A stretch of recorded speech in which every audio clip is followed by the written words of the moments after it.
Ladies and gentlemen, the coward of the hour.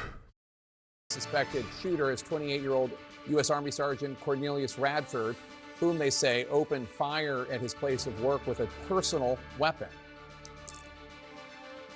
Soldiers in the area that witnessed the shooting immediately and without hesitation tackled the soldier, subdued him, that allowed law enforcement to then take him into custody. That was Brigadier General John Lubas at Fort Stewart. Here's what else we know about how exactly the events unfolded this morning. Just before 11 a.m., we're told law enforcement was dispatched to the possible shooting at Fort Stewart. 8 minutes later, at 11:04, the base was locked down. At 11:09, emergency personnel were sent in to treat at least 5 soldiers shot. They were treated on the base before being sent to the hospitals. By 11:35 a.m., the shooter had been apprehended. 35 minutes later, the lockdown on the main containment area was lifted. I want to bring in CNN's Isabel Rosales. And Isabel, where is the suspect right now, and what do we know about him? Jake, good evening. He is in pre-trial confinement awaiting a charging decision. This is according to the general there of the base. He's awaiting that charging decision by the Office of the Special Trial Counsel. He has also been interviewed, by the Army Criminal Investigation Division, although it's not clear if he's actually talking to military investigators, if he's being cooperative. Now, we know that he is an active duty soldier assigned to Fort Stewart's 2nd Brigade Combat Team. He is from Jacksonville, Florida, and we know from the Army that he joined back in January of 2018 as an automated logistical specialist. And back in May, he was arrested during a traffic stop that happened off base, and that was for driving under the influence. Now, we heard from the Brigadier General there that the suspected shooter's chain of command was not aware of this DUI, of this arrest, until the shooting happened, and they started to look up his information in the law enforcement database. The general also mentioned that Radford has no combat history, nor did he have any behavioral background that they were aware of. Now, as you mentioned, Jake, this is... So he was just a crazy motherfucker. That's what they said. Is a workplace shooting. He knew these people. These were his colleagues. Critical here, the general mentioned that this was a personal gun that he brought in. So this was not a military weapon that was used in this shooting. This was his own personal gun. They're investigating. That sounded like it was premeditated. Like, what reason do you have, if you're on active duty, to bring in your own service, your own weapon?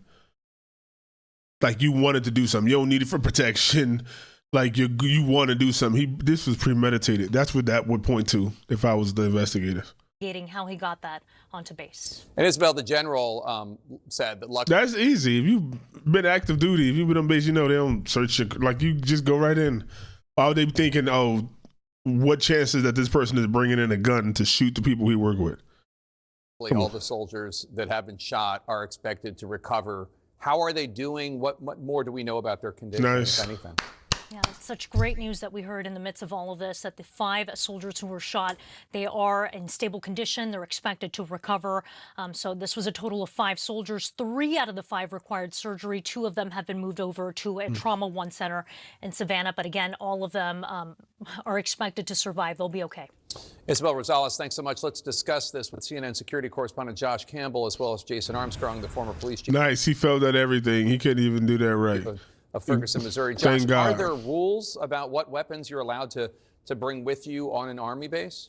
Yeah, firearms are highly regulated. In fact, but for a select group, including law enforcement, you're essentially unable to lawfully carry a firearm on a military base. In certain installations, including this one here, Fort Stewart, if a soldier brings a personal firearm on base, it has to be registered with the installation and then securely stored. You can't just carry it around with you around the base. Of course, that appears to be one of the weakest links here, is that because the individual had authorized access to the base, he was then able to come on and bring that without being searched. I know there will be people who say, well, why don't you search every vehicle before they actually get on the installation? For those who have been to a military base, particularly during rush hour, I mean, you have cars lined up for blocks sometimes. So I don't think that's actually realistic. That's just the threat here potentially. Yeah, that's just one of those things that, like, it could happen.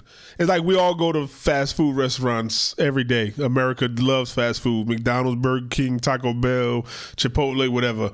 There's a chance that one of those motherfuckers could come in there crazy and they know they're about to get fired and they crush up some glass shards and put it in your burger or your taco, whatever it is, right?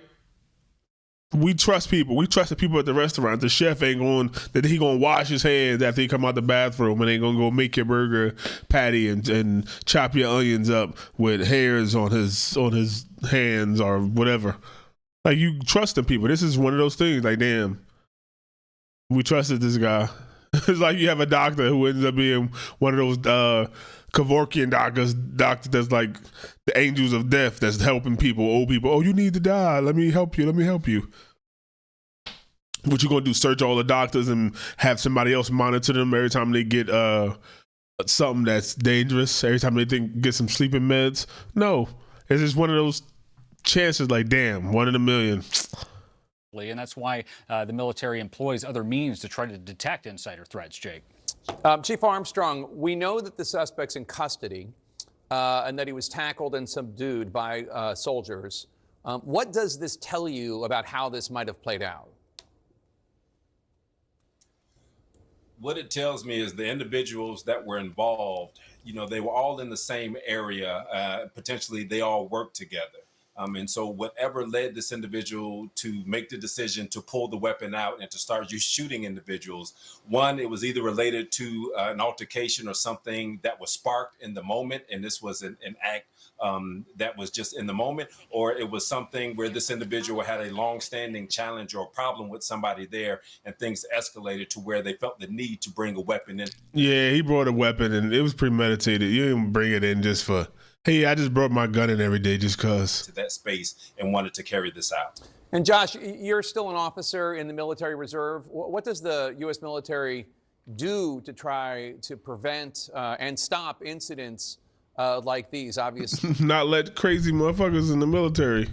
This is not as bad as the Fort Hood shooting we all remember from years ago, but it could have really. His gun probably jammed. It could have even been much worse. Yeah, absolutely. But for those soldiers subduing this person, you can only imagine how worse this could have been. To your question about what the military does, there's physical security. Anyone who goes up to a base, you roll up at the ACP, the access control point. You have military police that are there controlling access. But again, we're talking about an individual who had authorized access to be on the base. And that's why the military regularly trains people and reads out potential insider. Chief Armstrong, what kind of information do you think law enforcement is working to get out of the suspect right now? The number one question that they're trying to answer is, why did this happen and how did it happen? Whenever you have an incident like this, there are going to be a lot of questions that people on the base and people in our community are going to want answers to. And you're trying to figure out what contributed to this, because the number one thing that you want to do on the other side of it is to try to ensure that this doesn't happen again. Yeah. So they're going to be looking at how this happened, how he got the weapon in there, why the checks and balances that they had in place failed in this instance, so they can put things in place to try to prevent this from happening again. And Josh, while the motive remains unclear and under investigation, I'm curious your thoughts as to how investigators are working to figure that out right now. Obviously, they're interrogating the suspect. Like, what went wrong? Is his wife leaving him? Is he about to be in trouble? Was it something that they needed to know about the DUI? Was he worried about it? Was it the last leg and he knew he was going to be dishonorably discharged or something? What did they miss? That's what it is. But security-wise, physically, they can't do much more than that. Beyond that, what else? Individual and a group where they're reported that back in May. Obviously, the military has its own uniform code of justice. Yeah. Is he ultimately just going to be handed over to local law enforcement, whether the sheriff's department or the police department?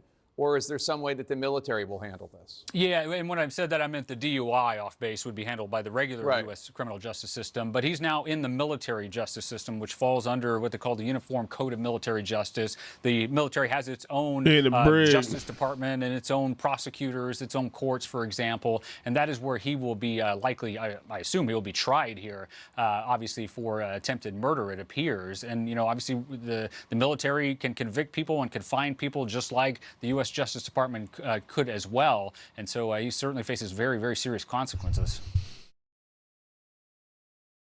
That's crazy. Excuse me, by there you go right there. Look at him. Look at the depressed little face guy.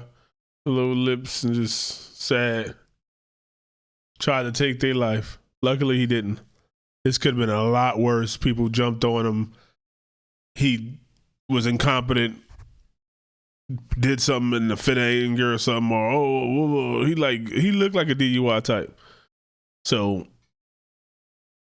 it was just a matter of time until he hurt somebody. Obviously he wasn't gonna stop the DUIs. If he's brazen enough to pull out a gun and try to kill 5 people, he brazen enough to drink and drive again or be depressed, and he got a full beard and everything. What you gonna do? You can't do nothing about that. If they want to do it, they're gonna do it. Like where there's a will, there's a way. Most soldiers ain't gonna do that. Even if they pissed off, they ain't gonna bring a gun. This is 1 in a million type thing. Luckily, this wasn't that bad, and it'll be another 200 years before it happen again. But it's gonna happen again because that's just human behavior. Let me know what y'all think, Cave Dwellers. So at least we don't have to say RIP. Just get better, get well soon to those soldiers. Rah.